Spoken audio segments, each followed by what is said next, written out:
My best friend Zoe asked me to house sit while she was away with her family. I agreed, but I had other plans. Each day, I combed through her house, driven by a need to know everything. When I found her diary, it was like unlocking the code to her soul. I read it over and over, memorizing every page. That diary wasn't just her thoughts, it became my blueprint. I once trusted our friendship, but I crossed a line, and now the man she loves is built on a lie. Zoe had always trusted me, and I knew the way to her heart. I mirrored her dreams, interests, even the phrases she used. That diary taught me how to become someone she would fall for. I changed my career plans, adopted her favorite routines, and pretended the evolution was mine. She noticed. Said I had grown. Her eyes sparkled when she talked about our future. I smiled back, holding her diary in my mind like a sacred map. But it was all a facade designed, not discovered. We argued one night over a vacation plan. She thought I wasn't spontaneous. I panicked. I'd followed her diary to the letter, but never guessed this. I laughed it off, but that crack shook me. Later, I reread her words, desperate to adapt. She hugged me, saying I was trying so hard, but I knew then. I wasn't growing.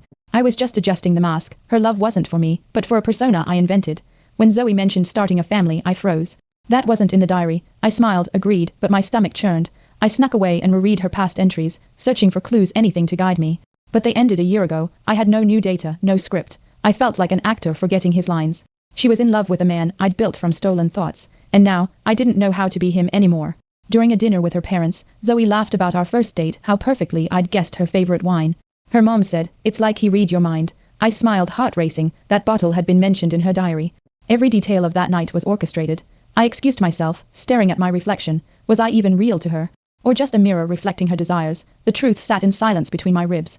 The twist came when Zoe handed me a new diary, her latest birthday gift to herself. "It's for dreams we build together," she said. My hands trembled. The blueprint was gone, this was blank, unwritten. She was offering real love, not the version I'd manipulated.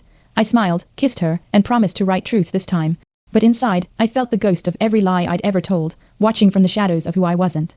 Every time she opened that new diary, I panicked. What if my mask slipped? I started journaling too, honest thoughts, no filters. Guilt seeped into each word. Zoe praised my vulnerability, not knowing it was born from fear. The line between truth and fiction blurred. But I kept writing, hoping someday she'd love the man I was becoming, not the one I faked. One evening, Zoe found my journal and read a page aloud.